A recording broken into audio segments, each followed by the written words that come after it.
こんにちは、こんばんは、はるです。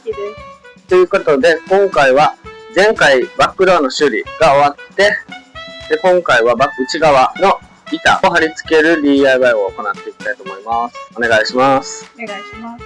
はい。ということで、修理が終わりました。こことか傷があって、で上もスーパーでぶつけた傷があったんですけど、綺麗になってます。めっちゃ綺麗になって最高です。でちょっと中開けていきます。はい。開けて、こちらになります。はい、このバックドアですね。この板は、なんか新品のバックドアについてないらしくて別売りだったんですよ。で、金額が27,000円ぐらいだったので作っていきます。で、あちらですね。口の部分と、で、こっちですね。2箇所、ホームセンターで板を買ってきて、カットして作っていきます。で、元々の板があるので、それで型を取っていこうと思います。はい。で、これが元々ついてた板です。古いバックドアからこれだけ外して持ってきました。で、まずはベニヤ板を購入して、この型通りに板をカットする作業を行います。で、こちらの穴も全部型取りしていきます。ここ見てほしいんですけど、この穴ですね、この穴。で、これが本来はリベット、押し込むピンみたいなもので、固定していくものなんですけど、板を貼っていって、ちょっと厚めの板にしたいと思っているので、ハンドリベッターというものを使って、ここをまず全部ネジ穴を作っていく作業もやっていきたいと思います。こちらがハンドリベッターになります。穴に入れて、この専用のこういうのをつけて、で穴に押し込んでいくと、ネジ穴が完成します。とても簡単でおすすめです。で、サイズがいろいろあって、今回の合うサイズをまず確認してから、ホームセンターに向かいます。はい、ということで、下準備はできたので、今からホームセンターに行って板を購入してカットしていきます。行ってきます。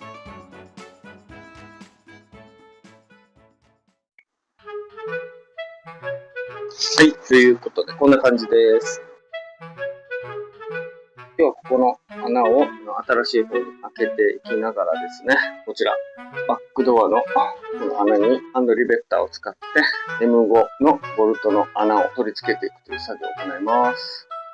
はい、じゃあ次はちょっとこのハンドリベッターテストしてみたいと思います。ちょっと久々で使い方忘れてた。簡単にこれで合ってると思う。これを潰していきます。はい、あとは外すだけ。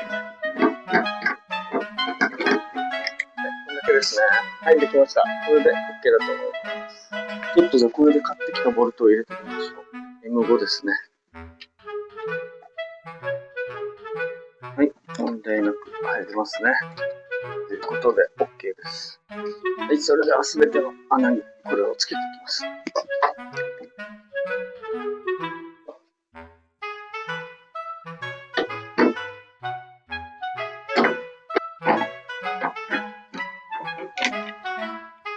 はい、ということで、一通り今、ハンドリベッターでネジ穴を作りました。途中失敗して、ちょっとやばかったです。ちょっとゆるゆるで何個かつけちゃって、それを無理やり剥がしてつけていってしまいます。それは比較的全部きれいにつけています。で、ネジがちゃんと、入って、で、ちゃんとまた取れるのも確認しています。で、次に新しくカットした板にネジ穴を開けていく作業をやります。重ねてマスキングテープで固定してます。穴開けていきます。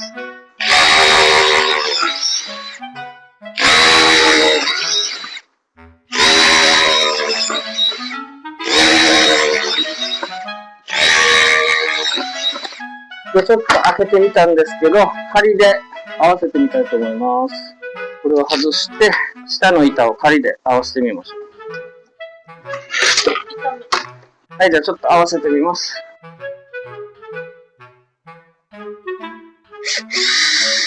なんとかいける。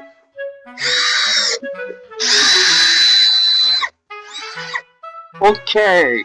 あとは全部がスムーズに入れば問題なしということで。じゃあこれで、全部穴が入るかやってみますね。ちょっとね。次はここも同じように開けていきます。これでいいのかな？いいのか。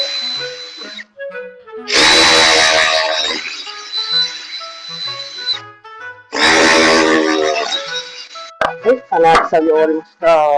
外していきます。ちらもちょっと一回合わせてみようかな。怖いから。はい、じゃあ同じように上の板も貼り合わせてみます。これでね、入れば、もう、あとはバリを取って、そうするだけ。あ、こうか。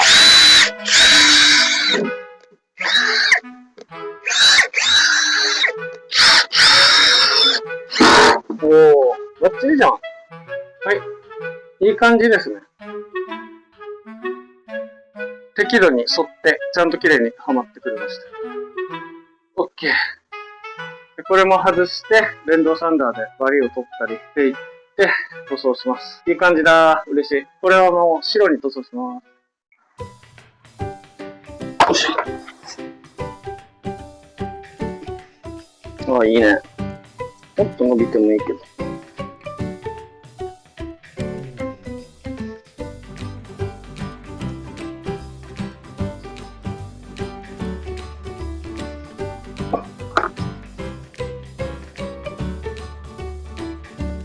よいしょ。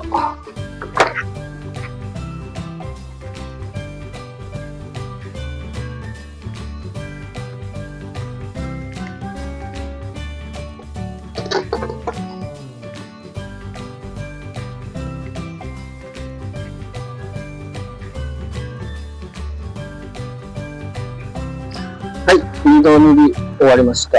こんな感じです。一応まあ綺麗には塗れてるかなと思います。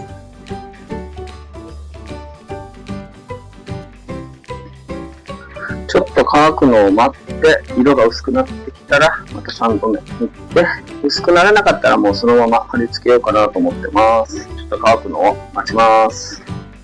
貼り付ける前に後ろに簡単な断熱材を貼り付けたいと思います。ちょっとね、前のやつから取って使おうかなと思います。もう一回裏返しますよ。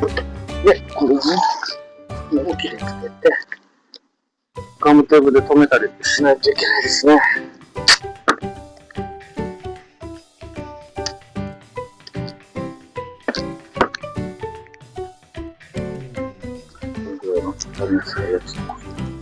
はい、ということで、こちらに貼り付けていきたいと思います。完成までもう少しです。頑張ります。はい、こちらです。ちょっと写り悪くなってると思うんですけども、ちょっと時間ないので、こうですね。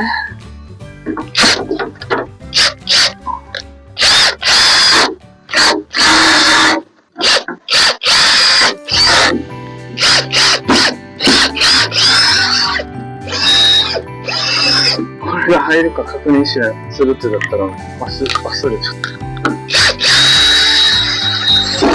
他の方の動画ではこれが入るってから気がつかったら入らんわけだ。ああ強い。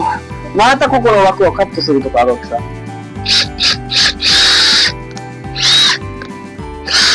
OK。いいんじゃない？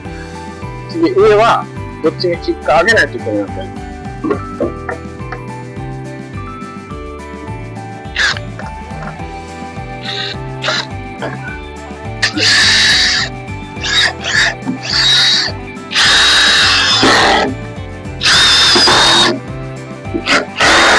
オッケー、飯だ。終わったー。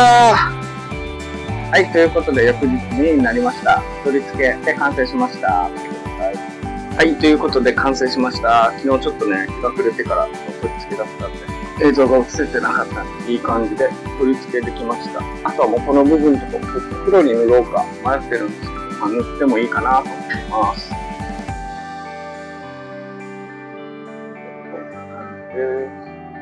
バックドアが新品なので、めっちゃ綺麗ですね。すごい綺麗です。バックドアが新品なので、とても綺麗で嬉しいです。この上部の板も取り付けできてます。こんな感じですね。でちょっとまた1週間ぐらいしたら色が薄くなってくる可能性はあるので、そしたらまたちょっとね、上から塗っていこうかなと思います。離れてみるとこんな感じですね。綺麗ですね。とても気に入ってます。でこれ 4mm の板に今回したので、ちょっとしたランタンを吊るす場所だったりとかをまた穴を開けてつけていこうかなと思ってます。はい、ということで、今回の動画は以上になります。バックドアも新品になって、助手席のドアもですね、傷が治って、バックドアの内側にも綺麗に作ることができたので、とても良かったです。この動画が良かったなと思った方は、ぜひチャンネル登録、いいね、コメントの方お待ちしています。過去動画には、軽自動車をキャンピングカーに DIY する動画を上げていたり、今回のこのキャラバンをキャンピングカーに作っていく動画も全て再生リストにまとめてますので、よければそちらの方も見てください。ということで今回はこれで動画を終わりたいと思います。ご視聴ありがとうございました。次の動画も見てください。